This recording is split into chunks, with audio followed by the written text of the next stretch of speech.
In 776 BC, in a dusty sanctuary in the western Peloponnese, something began that would outlive kingdoms, empires, and even the civilization that created it.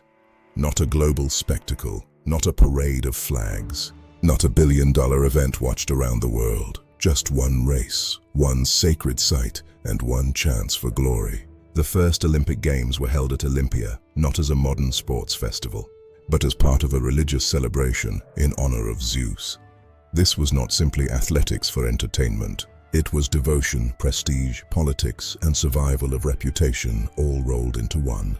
The first recorded victor was a man named Coroebus of Elis, said to have been a cook, who won the stadion race, a sprint of roughly 192 meters. For the first 13 Olympiads, that single foot race was the only event. The Olympics that would one day fill entire cities began as one straight dash down a track. That fact alone already feels strange to us. We imagine the Olympics as endless categories, medal tables, ceremonies, and teams. But the ancient games were simpler and in some ways harsher. There were no silver or bronze medals. In each event, there was only one true winner. No podium, no second place moment. You either won or you disappeared into the crowd. The prize at Olympia was not money or gold, but an olive wreath cut from a sacred wild olive tree near the temple of Zeus. Yet that modest crown could make a man famous for life when he returned home. Cities rewarded victors with free meals, front row seats, tax exemptions, and sometimes even statues. And Olympia itself was not really a city at all. It was a sanctuary. People came there to worship, to sacrifice, to make deals, to show off power, and to be seen. The games sat inside a religious world. Before the competition, animals were sacrificed, oaths were sworn, athletes, trainers, and judges pledged to obey the rules. Even the judges had a title, the Hellenodikai, the judges of the Greeks. They were not just referees, they were guardians of the ritual, the rules, and the honor of the festival. Another detail people often get wrong is the famous Olympic truce. Today, it is sometimes imagined as a total end to war across Greece. It was not. The truce mainly guaranteed safe passage for athletes, pilgrims, and spectators.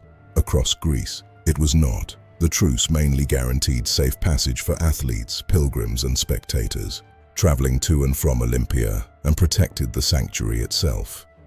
Even in the ancient world, the Olympics were wrapped in idealism. Over time, the games grew. More foot races were added, then wrestling, then the pentathlon, then boxing, then horse and chariot racing, and then came one of the most fearsome events of all, pankration. It was a brutal blend of boxing and wrestling with very few rules. No biting, no gouging. Beyond that, almost anything went. To ancient audiences, this was not a sideshow. It was one of the most admired contests in the entire festival. One story tells of a fighter named Archion who won after forcing his opponent to submit, but died in the process. He was crowned victor anyway. In the ancient Olympics, triumph and death could stand in the same moment. And then there were the horse events, which revealed something important about status.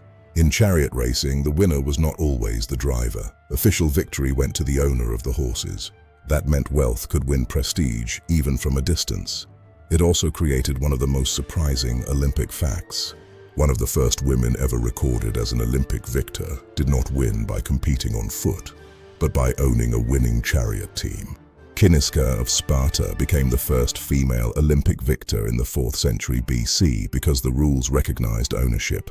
The original Olympics were also far less international than the modern version, but they were broader than many people realize. Competitors came from across the Greek world, not just mainland Greece, but also Greek colonies stretching across the Mediterranean. So while the games were not global, they were still part of a surprisingly wide cultural network. And every 4 years, Olympia became the stage on which Greeks displayed not only speed and strength, but identity itself. The ancient Olympics continued for centuries, surviving political upheavals and even Roman rule before their last recorded celebration in the late 4th century AD. More than 1,000 years later, they would be revived in modern form. But in 776 BC, none of that could have been imagined. All that existed was the track, the crowd, the altar of Zeus, and one runner about to become the first recorded Olympic champion. The modern games would become a spectacle for the whole world. But the first Olympics were something more ancient, more sacred, and perhaps more severe. A festival where sport was not yet separate from religion, politics, honor, and myth. And that is where Olympic history truly began.